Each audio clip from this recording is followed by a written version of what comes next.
예, 운필에는 장봉과 노봉이 있습니다. 장봉이라고 하는 것은 뭐냐면 붓을 이렇게 거꾸로 들어가서 끝을 말아 접고 다시 필압을 가해서 이렇게 나오는 것을 장봉이라 그러고, 노봉이라고 하는 것은 붓을 바로 들어가는 겁니다. 이렇게.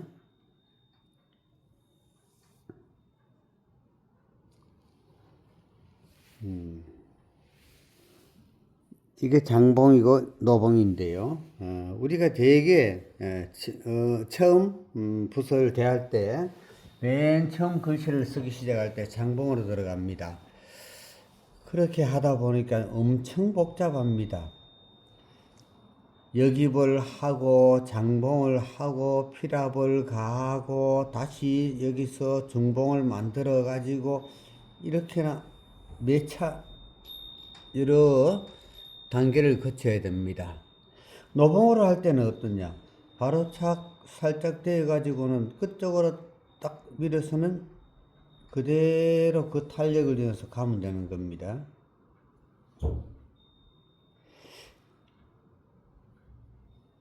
지금 계속 우리는 서예를 배울 때 장봉으로 접근을 했습니다. 제 생각은 장봉으로 하지 말고 노봉으로 해야 됩니다. 법첩에 따라서는 여러 가지 모양새가 있습니다만 이렇게 된 것도 있고,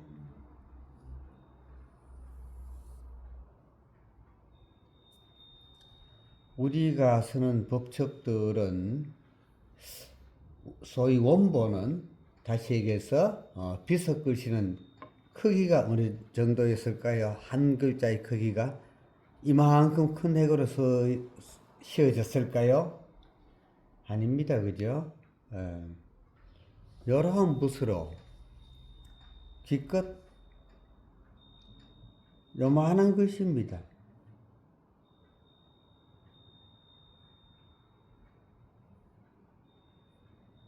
곧 다시 얘기해서 비석 글씨 아닙니까? 더 클까요? 이거보다 크지 않습니다. 그죠? 예. 그러면 되게 요 붓을 썼다면 되게 장봉으로 썼겠습니까? 그렇지 않으면 중봉, 노봉으로 써야겠습니까? 되게 노봉으로 써야겠습니다. 이 작은 붓을 이거 말아서 접고 이렇게 할 거 없습니다. 그죠? 바로 착 갖다 대고 바로 나가고 바로 착 꺾어주고 들어주면 바로 삐침이 되고, 이것도 마찬가지입니다. 그죠? 이게 이렇게 왔으면 앉아서 바로 쭉 꺼내리고, 말하자면 요즘에 볼펜처럼 쉽게 썼던 겁니다. 그럼 왜 지금은 어렵냐? 이렇게 요만한 작은 붓으로 썼던 것을, 사실 요것보다도 글씨가 비서 글씨 조금 작아도 요만하겠습니다. 그죠?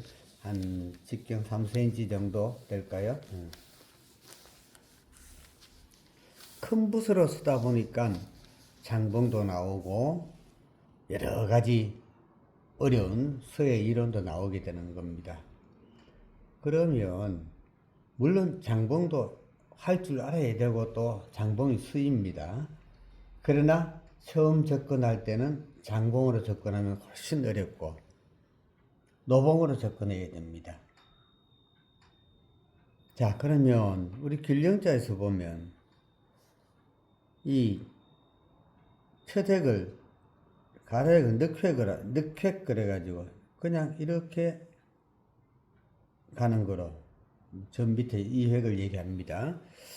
그다음 여기서 놓아가지고는 다시 쭉 내려와서는 가늘어졌다가 굵어졌다가 다시 쭉 빠져 올라오는데, 이 앞부위나 가로에 여기 뒤에 오는 탁획 이거나 지금 놓았을 때 똑같습니다. 생긴 모양이. 얘는 이렇게 움직였고 얘는 앞으로 이렇게 움직일 겁니다. 그러면 이 획은요 똑같습니다. 다음 약획 비치면요 또 앉아가지고 이렇게 비칩니다. 요것은 다릅니다. 요것 이름이 뭐예요? 파임. 또 여기 나오는 점, 요거는 다르고 그 외 건 다 똑같습니다.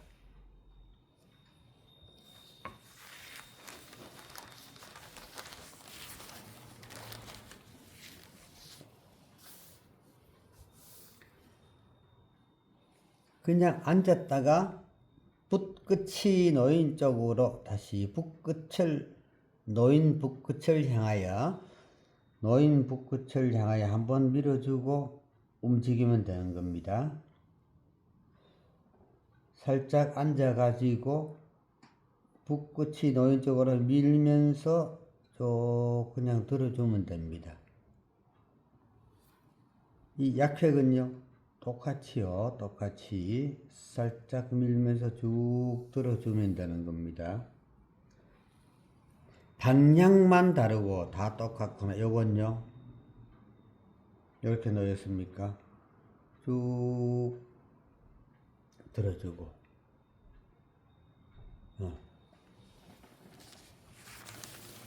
그 다음,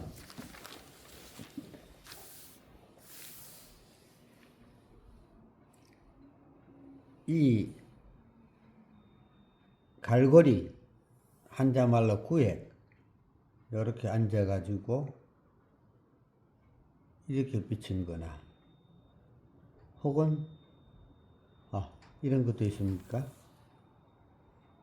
이쪽으로 앉아서 이렇게 비친 거나, 또 호만구 여기 앉아서 들면서 이렇게 들어준 거나, 혹은 또 뭐 있습니까? 세로갈고리 끝, 마음심 갈고리 끝쪽으로 밀면서 그냥 쭉 들어주는 겁니다. 쭉 나옵니다. 그렇죠? 예.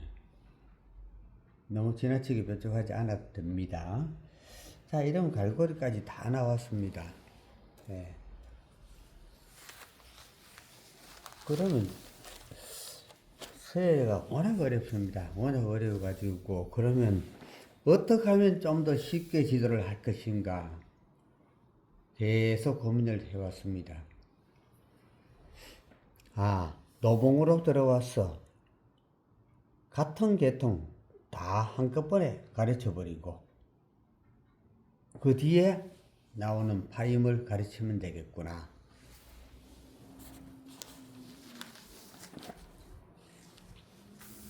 필령자를 써볼까요?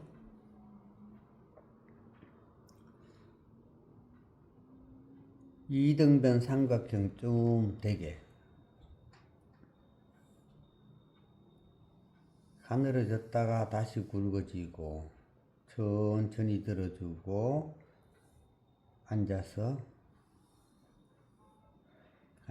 쭉 들어주고, 요것만 반대입니다. 서서히 처음부터 아주 가는 겨우 닿은 상태에서 점점 굵어지고, 여기서 붓을 모아가지고 쭉 한 번만에 안 빠지네요. 또 모아가지고 다시 뽑겠습니다. 두 번, 세 번 됐네. 자, 사실은 큰 획이어서 그렇지, 이 파임도 한 번만에 쭉 빠져야 된다, 그죠?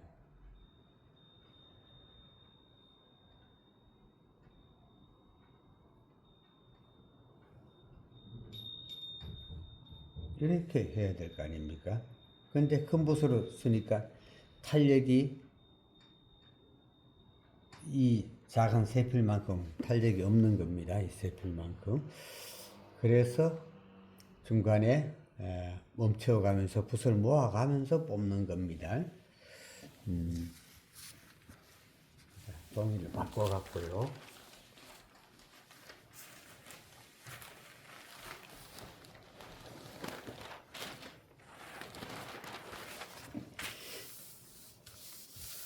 저는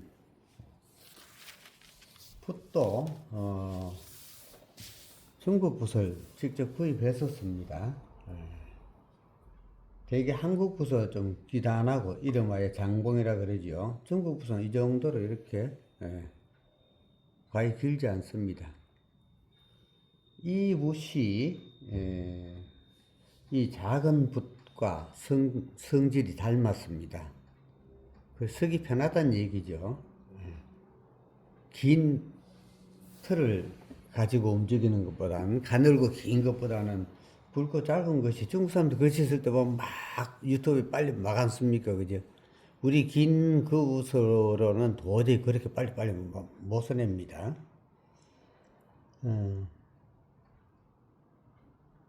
이부터 지난 1월 1일 날부터 5일 사이에 중국 강서성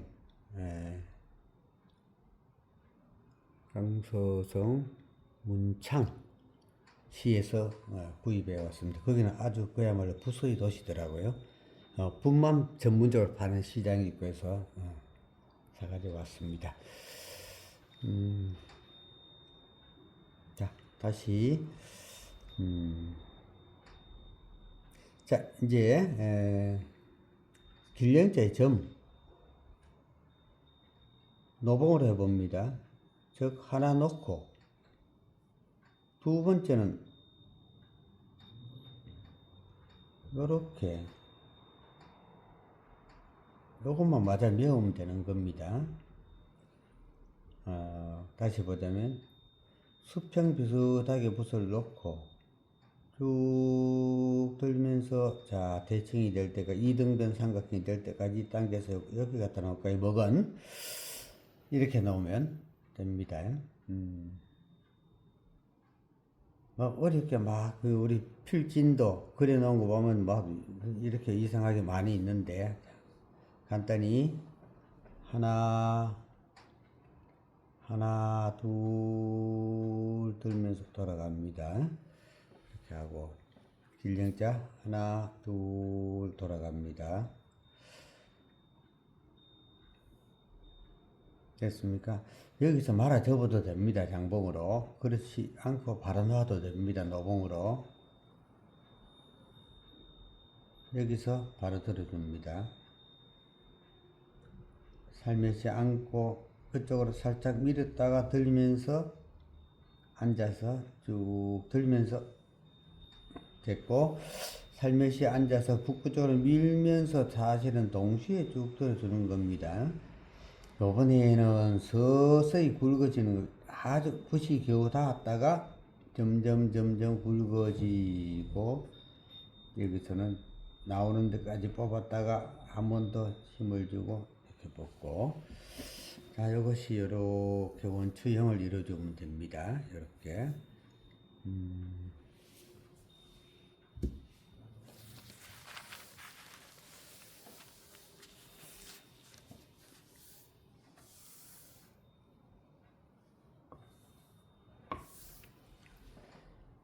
자, 점 가운데는 이런 점이 있는가 하면 이렇게 생긴 점도 있고 이렇게 생긴 점도 있다. 요것은 옆으로 45도 기울어졌다. 측점, 요건 왼좌자, 좌점, 요것은 오른 우자, 우점. 자, 요 점은 설명을 몇 차 했고, 이 점은 요렇게 긋고 난 뒤에 붓을 요점하기 위해서는 이렇게 눕혀줍니다. 나가는 쪽으로 눕혀줘요. 그 다음에 이렇게 매듭을 지어주면 되고, 한 번 더요. 자, 제가 이렇게 다 하고는 서 있는 붓을 한 번 더요. 이렇게 눕혔죠. 이렇게. 항상 나가는 쪽으로 붓을 눕혀주고, 밖에 파임할 때도 그랬죠. 이렇게 나가는 쪽으로 눕혀줬죠. 나가는 쪽으로. 진행하는 쪽으로. 딴 얘기를 하자면, 붓대가 먼저 나가고, 호가 뒤를 따라온다. 예. 저 측정하고 우점하고는 거의 하는 방법이 거의 같습니다. 단 요거는 우점 조금 길게 서서히 길어지고 넣으면서 길게, 그 다음부터 짧게 매듭 들면서 마치고 돌아가고, 한 번 더요. 서서히 앉으면서 서서히 앉습니다. 굵어지죠. 그 다음부터는 쭉 들면서 조금 더 많이 앉으면 여기 더 통통한 얘기 나오고. 자, 그 다음에는 이런 세로획 하듯이 합니다. 돌아가 버려요. 이거는 뭐예요? 정점, 정점.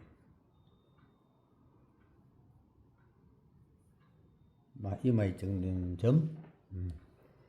송나라 송자에 이 점을 찍어도 됩니다. 자, 과거에는 우리가 길령자를 한자 쓰자면 월요일부터 토요일까지 특별한 일이 없으면 주 5일 동안에 서예원 찾아가서 한 달 내에 해도 길령자 하나 겨우 들어갈 동 말동입니다. 그죠? 지금 문화센터, 특히 주 1회 하는 문화센터에서 그렇게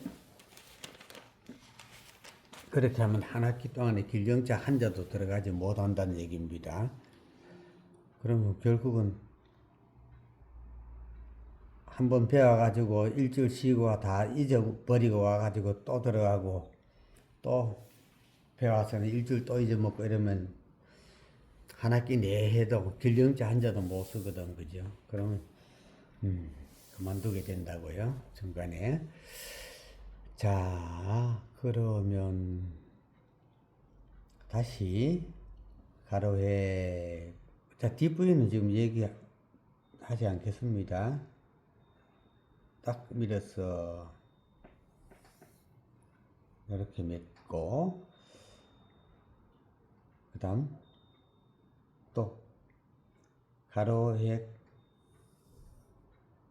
갈고리, 가로 갈고리 이렇게 앉아서 이렇게 삐쳐놓고, 다음 좀 더 긴 갈고리, 긴 삐침, 탁획, 아주 긴 삐침, 약획. 방법이 다 똑같습니다. 자, 이렇게 한번 쭉 점검을 해보고, 다음에는 세로획 딱 들면서 천천히 이렇게 해보고, 다음에는 뭐 할까요? 파임은 나중에 따라갑시다. 파임은 성격이 아주 다른 거고, 그 다음에 갈고리들,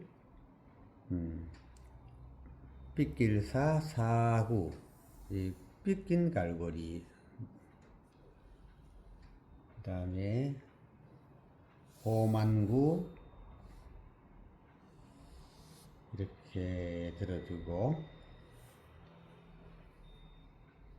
자, 이렇게 보면, 이렇게 접근하면 과히, 서예가 과히 어렵지 않을 수도 있습니다.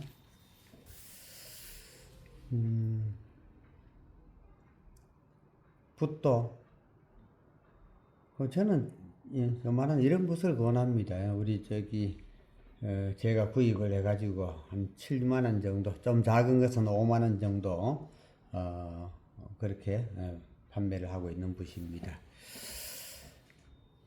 너무 긴 붓 하지 마시고, 긴 붓은 이렇게 하면 노봉만으로 처리하면 상당히 어려워요. 전부 장봉 다 들어가줘야 될 겁니다. 그러면 힘이 들어지고, 물론 장봉도 한번 내볼까요? 자, 어떤 거요? 가로에 이렇게 해서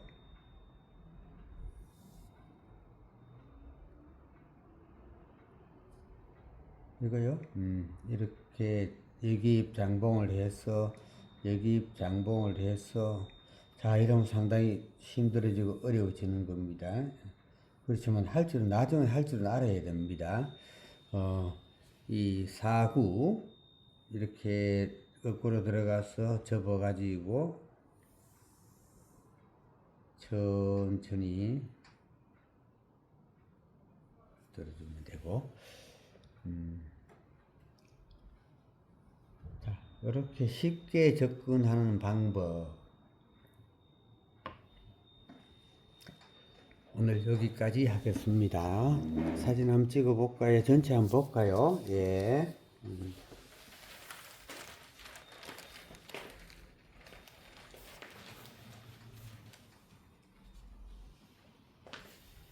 먼저 했던 첫 장이고요. 이것이 이렇게 됐습니다. 다음 두 번째 장.